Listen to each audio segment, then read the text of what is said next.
ನಮಸ್ಕಾರ ಸ್ನೇಹಿತರೆ, ನನ್ನ ಹೆಸರು ಶ್ರೀಹರ್ಷ. ನಾನು crazy money with Sri Kannada ಚಾನಲಿಂದ ನಿಮಗೆ ಮಾರ್ಕೆಟಿನ ಲೇಟೆಸ್ಟ್ ಅಪ್ಡೇಟ್ಸ್ ಬಗ್ಗೆ ಮಾಹಿತಿ ಕೊಡ್ತಾ ಇದ್ದೀನಿ. ಇವತ್ತು 4 ಡಿಸೆಂಬರು.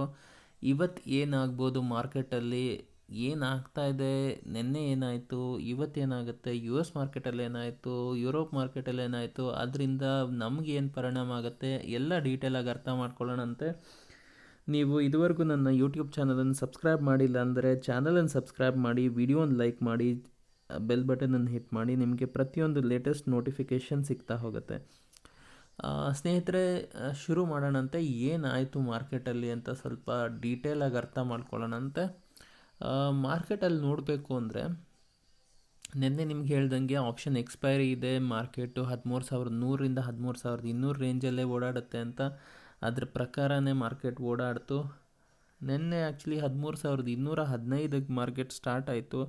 ಅಲ್ಲಿಂದ ಮಾರ್ಕೆಟು ನೆಗೆಟಿವ್ ಆಗೇ ಕ್ಲೋಸ್ ಆಗಿದೆ. ಓವರಾಲ್ ನಿಮಗೆ ಪಾಸಿಟಿವ್ ಕ್ಲೋಸಿಂಗ್ ಕಾಣಿಸಿದ್ರು ಹೈಯರ್ ಲೆವೆಲ್ಸಲ್ಲಿ ಸೆಲ್ಲಿಂಗ್ ಪ್ರೆಷರ್ ಕಾಣಿಸ್ತಾನೆ ಇದೆ. ಈ ಮಂತಲ್ಲಿ, ಈ ಡಿಸೆಂಬರ್ ತಿಂಗಳಲ್ಲಿ 13,100ರಿಂದ 13,200 ರೇಂಜಲ್ಲಿ ನಾವು ಪ್ರತಿ ಸಲನೂ ಒಂದು ಸೆಲ್ಲಿಂಗ್ ಪ್ರೆಷರ್ ಕಾಣ್ತಾ ಇದ್ದೀವಿ. ಬುಲ್ಸ್ ಕೆಳಗಡೆ 12,800-900ರಿಂದ ಸ್ಟ್ರಾಂಗಾಗಿ ಆ್ಯಕ್ಟಿವ್ ಆಗಿದ್ದಾರೆ. ಬೇರ್ಸವು ಈಗ 13,100ರಿಂದ 13,200ರಲ್ಲಿ ಆ್ಯಕ್ಟಿವ್ ಆಗಿ ಪಾರ್ಟಿಸಿಪೇಟ್ ಮಾಡ್ತಾ ಇದ್ದಾರೆ ಅಂತ ಕಾಣಿಸ್ತಾ ಇದೆ. ಅವ್ರ ಸ್ಟ್ರೆಂತ್ ಎಷ್ಟಿದೆ ಅಂತ ಗೊತ್ತಿಲ್ಲ, ಬಟ್ ಓವರಾಲ್ ಸ್ಟ್ರೆಂತು ಬುಲ್ಸ್ದು ಇನ್ನೂ ಸ್ಟ್ರಾಂಗಾಗೇ ಇದೆ. ಅವರು ಮಾರ್ಕೆಟನ್ನು ಮೇಲೆ ತೊಗೊಂಡು ಹೋಗ್ತಾನೆ ಇದ್ದಾರೆ. ಓವರಾಲ್ ಮಾರ್ಕೆಟ್ ಮೊಮೆಂಟಮ್ ಸ್ಟ್ರಾಂಗ್ ಆಗಿದೆ. ಆದರೂ ಒಂದು ಎಕ್ಸಾಷನ್ ಏನು ಕಾಣಿಸ್ತಾ ಇದೆ ಅಂದರೆ, ಸುಸ್ತಾಗಿದ್ದಾರೆ ಅಂತ ಕಾಣಿಸ್ತಾ ಇದೆ. ಪ್ರೈಸಸ್ ಆಲ್ರೆಡಿ ಸಾಕಷ್ಟು ಮೇಲ್ಗಡೆ ಬಂದಿರೋದ್ರಿಂದ ಈ ಸುಸ್ತಾಗೋದು ಸ್ವಾಭಾವಿಕ. ಬಟ್ ಈಗ ಸದ್ಯಕ್ಕೆ ಮೊಮೆಂಟಮ್ ಇನ್ನೂ ಸ್ಟ್ರಾಂಗಾಗೇ ಇದೆ. ಈಗ ಸದ್ಯಕ್ಕೆ ಏನು ಅಷ್ಟು ಪ್ಯಾನಿಕ್ ಲೆವೆಲ್ಸ್ ಏನೂ ಇಲ್ಲ. ಆದರೂ ಇಂಡೆಕ್ಸಲ್ಲಿ ಜಾಸ್ತಿ ಮೂಮೆಂಟ್ ಆಗ್ತಾ ಇಲ್ಲ. ಸೊ ಇಂಡೆಕ್ಸಲ್ಲಿ ಟ್ರೇಡ್ ಮಾಡೋದನ್ನು ಸ್ವಲ್ಪ ಅವಾಯ್ಡ್ ಮಾಡಿದ್ರೆ ಒಳ್ಳೆಯದಾಗತ್ತೆ.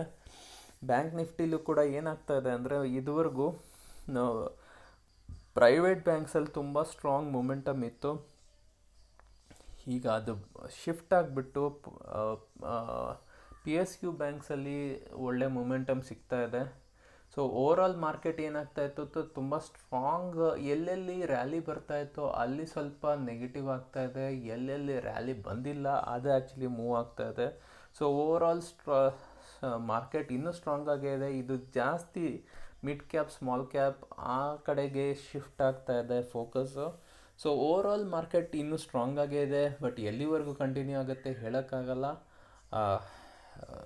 ಇದು ಬುಲ್ ಮಾರ್ಕೆಟೇ. ಇಲ್ಲಿಂದ ಮಾರ್ಕೆಟ್ ಮೇಲೆ ಹೋಗುತ್ತೆ, ಅದರಲ್ಲಿ ಡೌಟ್ ಇಲ್ಲ. ಬಟ್ ಈಗ ಸದ್ಯಕ್ಕೆ ಒಂದು ಸೈಡ್ ವೇಸಿಂದ ನೆಗೆಟಿವ್ ಬರೋ ಸಾಧ್ಯತೆಗಳು ಇರುತ್ತೆ. ಅದನ್ನು ತಳ್ಳಿ ನಾವು ಫೋಕಸ್ ಏನಿದೆ ಅದು ಪ್ರಾಬಬ್ಲಿ ಒಂದು ಸ್ಟಾಕ್ ಸ್ಪೆಸಿಫಿಕ್ ಆಗಿ ಮಾಡಬೇಕಾಗತ್ತೆ. ಇಂಡೆಕ್ಸನ್ನು ಬಿಟ್ಬಿಟ್ಟು ಇಂಡೆಕ್ಸ್ಗೆ ಅಫೆಕ್ಟ್ ಆಗ್ದಲೇ ಇರೋಂಥ ಸ್ಟಾಕನ್ನು ಪಿಕ್ ಮಾಡಿದ್ರೆ ಇನ್ನೂ ಜಾಸ್ತಿ ಪ್ರಾಫಿಟಬಲ್ ಆಗುತ್ತೆ ಅಂತ ಕಾಣಿಸ್ತಾ ಇದೆ. ರೀಸೆಂಟಾಗಿ ನಮ್ಮ ಸ್ಟೂಡೆಂಟ್ಸ್ಗೆಲ್ಲ ನಾನು ONGC ಬಗ್ಗೆ ಹೇಳಿದ್ದೆ. ONGCಲಿ ಟ್ರೇಡ್ ಮಾಡಿ ನಿಮಗೆ ಪ್ರಾಫಿಟ್ ಆಗುತ್ತೆ ಅಂತ. ಅದ್ರ ತಕ್ಕಂಗೆ ONGCಲಿ ತುಂಬ ಸ್ಟ್ರಾಂಗ್ ಮೊಮೆಂಟಮ್ ಕೊಟ್ಟಿದೆ. ನಾನು ರೆಕಮೆಂಡ್ ಮಾಡಿದ್ಮೇಲೆ ಆಲ್ಮೋಸ್ಟ್ 10-15% ಮಾರ್ಕೆಟು ಮೂವ್ ಆಗಿದೆ ONGCಲಿ. ಸೊ ಈಗ ಏನಾಗ್ತಾ ಇದೆ ಅಂದರೆ, ಕೆಲವೊಂದು ಸ್ಪೆಸಿಫಿಕ್ ಸ್ಟಾಕ್ಸಲ್ಲಿ ಮೊಮೆಂಟಮ್ ಸಿಗ್ಬೋದು. JSW ಎನರ್ಜಿಲಿ ಸಿಗ್ಬೋದು ಮೊಮೆಂಟಮು. ಕೋಲ್ ಇಂಡಿಯಾದಲ್ಲಿ ಒಳ್ಳೆ ಮೊಮೆಂಟಮ್ ಸಿಗ್ಬೋದು. ವಿಪ್ರೋಲ್ ಒಳ್ಳೆ ಮೊಮೆಂಟಮ್ ಸಿಗ್ಬೋದು.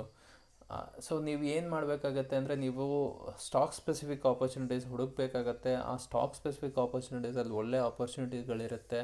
ಇಲ್ಲಿಂದ ಒಳ್ಳೆ ಮೊಮೆಂಟಮ್ ಸಿಗ್ಬೋದು. ನೀವು ಅದ್ರ ಪ್ರಕಾರ ನೀವು ಟ್ರೇಡಿಂಗ್ ಅಥವಾ ನಿಮ್ಮ ಎಂಟೈರ್ ಪೊಸಿಷನ್ನು ಅದ್ರ ಪ್ರಕಾರ ನೀವು ಪ್ಲ್ಯಾನಿಂಗ್ ಮಾಡಬೇಕಾಗತ್ತೆ. ಓವರಾಲ್ ಮಾರ್ಕೆಟ್ ಮೊಮೆಂಟಮ್ ಸ್ಟ್ರಾಂಗಾಗೇ ಇದೆ. ನಾವು ಬುಲ್ ಮಾರ್ಕೆಟಲ್ಲೇ ಇದ್ದೀವಿ. ಆದ್ದರಿಂದ ಸ್ಟಾಕ್ ಸ್ಪೆಸಿಫಿಕ್ ಆಪರ್ಚುನಿಟೀಸಲ್ಲಿ ಟ್ರೇಡ್ ಮಾಡಿ, ಅಲ್ಲಿ ನಿಮಗೆ ಪ್ರಾಫಿಟ್ ಆಗುತ್ತೆ. ನೀವು ಹಾಗೆ ಎಲ್ಲೋ ಟ್ರೇಡ್ ಮಾಡಿದ್ರೆ ಏನು ಪ್ರಾಫಿಟ್ ಆಗೋದಿಲ್ಲ. ನೀವು ಶಾರ್ಟಿಂಗ್ ಮಾಡೋದು ಪ್ರೊಫೆಷ್ನಲ್ಸಿಗೆ ಮಾತ್ರ ಹೆಲ್ಪ್ಫುಲ್ ಆಗುತ್ತೆ. ಒಳ್ಳೊಳ್ಳೆ ಸ್ಟಾಕ್ಗಳಲ್ಲಿ ಸ್ಟಾಕ್ ಸೆಲ್ಲಿಂಗ್ ಆಪರ್ಚುನಿಟೀಸ್ ಕೂಡ ಅವೈಲಬಲ್ ಇದೆ ಶಾರ್ಟಿಂಗಿಗೋಸ್ಕರ.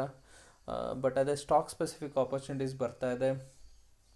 ಓವರಾಲ್ ಮಾರ್ಕೆಟ್ ಮೊಮೆಂಟಮ್ ತುಂಬ ಸ್ಟ್ರಾಂಗ್ ಆಗಿದೆ. ಅದ್ರ ಪ್ರಕಾರ ನೀವು ಟ್ರೇಡ್ ಮಾಡಬೇಕಾಗತ್ತೆ.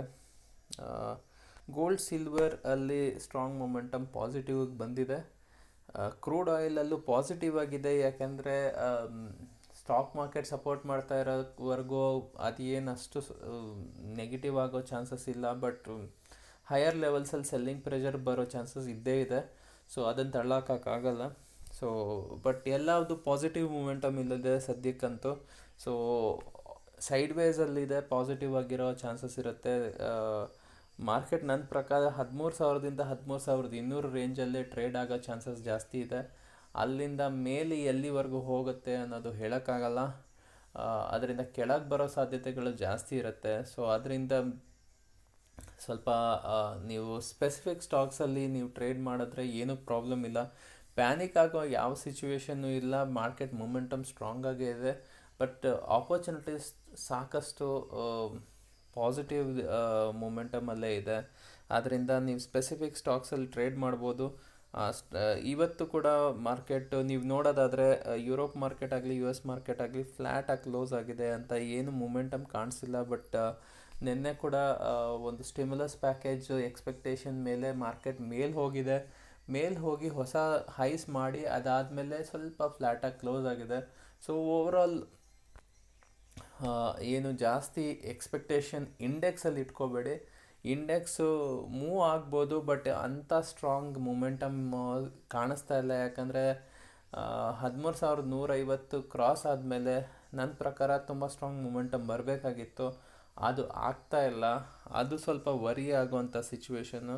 ಫ್ಯೂಚರ್ಸಲ್ಲೇನೋ ಪಾಸಿಟಿವ್ ಕಾಣಿಸ್ತಾ ಇದೆ, ಬಟ್ ಎಷ್ಟರ ಮಟ್ಟಿಗೆ ಬರುತ್ತೆ ಅಂತ ಕಾಣಿಸ್ತಾ ಇಲ್ಲ. ಯಾಕಂದರೆ ನಿನ್ನೆ ಒಂದು ಶಾರ್ಟ್ ಕವರಿಂಗ್ ರ್ಯಾಲಿ ಏನು ಎಕ್ಸ್ಪೆಕ್ಟ್ ಮಾಡ್ತಾ ಇದ್ದೆ ಅದಾಗಲಿಲ್ಲ. ಇವತ್ತು ಕೂಡ ನಾವೇನಾರು ರ್ಯಾಲಿ ಬರಲಿಲ್ಲ ಅಂದರೆ ನನ್ನ ಪ್ರಕಾರ ಬೇರ್ಸು 13,100-200 ಮೇಲೆ ಆ್ಯಕ್ಚುಲಿ ಸ್ಟ್ರಾಂಗ್ ಆಗಿ ಅವರು ಸ್ಟ್ರೆಂತ್ ತೋರಿಸ್ತಾ ಇದ್ದಾರೆ. ಆದ್ದರಿಂದ ನಾವು ಸ್ವಲ್ಪ ಇಂಡೆಕ್ಸಿಂದ ಹೊರಗೆ ನಾವು ಏನು ಟ್ರೇಡ್ ಮಾಡಿದ್ರೂ ನಡೆಯುತ್ತೆ.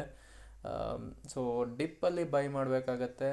ವೆಯ್ಟ್ ಮಾಡಿ, ಆಪರ್ಚುನಿಟಿ ಸಿಕ್ಕಿದಾಗ ಡಿಪ್ಪಲ್ಲಿ ಬೈ ಮಾಡಿ. ಒಳ್ಳೊಳ್ಳೆ ಆಪರ್ಚುನಿಟಿ ಸಿಗ್ತಾ ಹೋಗುತ್ತೆ. ಸ್ಟಾಕ್ ಸ್ಪೆಸಿಫಿಕ್ ಆಪರ್ಚುನಿಟೀಸ್ ಇರುತ್ತೆ. ಆ ಸ್ಟಾಕ್ ಸ್ಪೆಸಿಫಿಕ್ ಆಪರ್ಚುನಿಟೀಸಲ್ಲಿ ನೀವು ಟ್ರೇಡ್ ಮಾಡಬೇಕಾಗತ್ತೆ. ಅಲ್ಲಿ ನಿಮಗೆ ಒಳ್ಳೆ ಪ್ರಾಫಿಟ್ ಬರೋ ಸಾಧ್ಯತೆಗಳಿರುತ್ತೆ. ಸ್ನೇಹಿತರೆ, ಇದುವರೆಗೂ ನೀವು ನನ್ನ ಯೂಟ್ಯೂಬ್ ಚಾನಲ್ ಜಾಯಿನ್ ಆಗಿಲ್ಲ ಅಂದರೆ ಈ ಚಾನಲನ್ನು ಸಬ್ಸ್ಕ್ರೈಬ್ ಮಾಡಿ, ವಿಡಿಯೋನ ಲೈಕ್ ಮಾಡಿ, ಬೆಲ್ ಬಟನನ್ನು ಹಿಟ್ ಮಾಡಿ. ನಿಮಗೆ ಪ್ರತಿಯೊಂದು ಲೇಟೆಸ್ಟ್ ಮಾಹಿತಿ ಸಿಗ್ತಾ ಹೋಗುತ್ತೆ. ನಮ್ಮ ಟೆಲಿಗ್ರಾಮ್ ಚಾನಲ್ ಕೂಡ ನೀವು ಸಬ್ಸ್ಕ್ರೈಬ್ ಮಾಡಿಲ್ಲ ಅಂದರೆ ಕ್ರೇಜಿ ಮನಿ ಹಿಸ್ಟ್ರಿ ಅಂತ ಟೆಲಿಗ್ರಾಮ್ ಚಾನಲ್, ಅಲ್ಲಿ ಕೂಡ ಸಬ್ಸ್ಕ್ರೈಬ್ ಮಾಡಿ. ನಾನು ಪ್ರೊಫೆಷ್ನಲ್ ಟ್ರೇಡರ್ಸ್ಗೆ ಅಂತಲೇ ಒಂದು ಪ್ರೋಗ್ರಾಮ್ ಮಾಡ್ತಾ ಇದ್ದೀನಿ, ಪ್ರೋ ಟ್ರೇಡಿಂಗ್ ಸಿಸ್ಟಮ್ ಅಂತ. ಇದರಲ್ಲಿ 2 ಸ್ಟ್ರಾಟಜಿ ನಿಮಗೆ ಹೇಳ್ಕೊಡ್ತಾ ಇದ್ದೀನಿ. ಈ ಸ್ಟ್ರಾಟಜಿಗಳನ್ನು ನೀವು ಅಪ್ಲೈ ಮಾಡಿ ನೀವು ಟ್ರೇಡಿಂಗ್ ಮಾಡೋದಾದರೆ ನಿಮಗೆ ಒಳ್ಳೆ ಪ್ರಾಫಿಟ್ ಬರುತ್ತೆ. ಸೊ ಆದ್ದರಿಂದ ನೀವು ಈ ಪ್ರೋ ಟ್ರೇಡಿಂಗ್ ಸಿಸ್ಟಮ್ ಮೇಲೆ ನೀವು ಫೋಕಸ್ ಮಾಡಿದ್ರೆ ನಿಮಗೆ ಸಾಕಷ್ಟು ಒಳ್ಳೆ ಅಡ್ವಾಂಟೇಜ್ ಸಿಗ್ತಾ ಹೋಗುತ್ತೆ. ಅದ್ರ ಪ್ರಕಾರ ನೀವು ಟ್ರೇಡ್ ಮಾಡಿ. ಈಗ ಸದ್ಯಕ್ಕೆ ಅಂತೂ ಈಗ ಈ ಸೋಮವಾರದಿಂದ ಪ್ರೋಗ್ರಾಮ್ ಸ್ಟಾರ್ಟ್ ಆಗುತ್ತೆ. 499 ರೂಪಾಯಿ ಈ ಪ್ರೋಗ್ರಾಮ್ ಫೀ. ನಿಮಗೆ ಆ ವ್ಯಾಲ್ಯೂಗೆ ನಿಮಗೆ ಏನು ಆಪರ್ಚುನಿಟಿ ಸಿಗ್ತಾ ಇದೆ, ನಿಮಗೆ ಅದು ವ್ಯಾಲ್ಯೂ ತುಂಬಾ ಸ್ಟ್ರಾಂಗ್ ಆಗಿದೆ. ಇದ್ರ ಜೊತೆಗೆ ನೀವು ನಮ್ಮ ಸ್ಟೂಡೆಂಟ್ ಕಮ್ಯುನಿಟಿ ಕೂಡ ಜಾಯಿನ್ ಆಗ್ತೀರಾ. ಇನ್ನೂ ಸಾಕಷ್ಟು ಲೇಟೆಸ್ಟ್ ಅಪ್ಡೇಟ್ ಸಿಗ್ತಾ ಹೋಗುತ್ತೆ. ನಿಮ್ಗೆ ಇನ್ನೂ ಪ್ರಾಫಿಟ್ ಆಗ್ತಾ ಹೋಗುತ್ತೆ. ಸ್ನೇಹಿತರೆ, ನಿಮಗೆ ಈ ಮಾಹಿತಿ ಇಷ್ಟ ಆಗಿದ್ದರೆ ವಿಡಿಯೋನ ಲೈಕ್ ಮಾಡಿ, ಎಲ್ಲರಿಗೂ ಇದ್ರ ಬಗ್ಗೆ ಹೇಳಿ. ಧನ್ಯವಾದಗಳು ಸ್ನೇಹಿತರೆ. ನಿಮ್ಮ ದಿನ ಶುಭವಾಗಲಿ, ಲಾಭದಾಯಕವಾಗಲಿ ಅಂತ ಹಾರೈಸ್ತೀನಿ.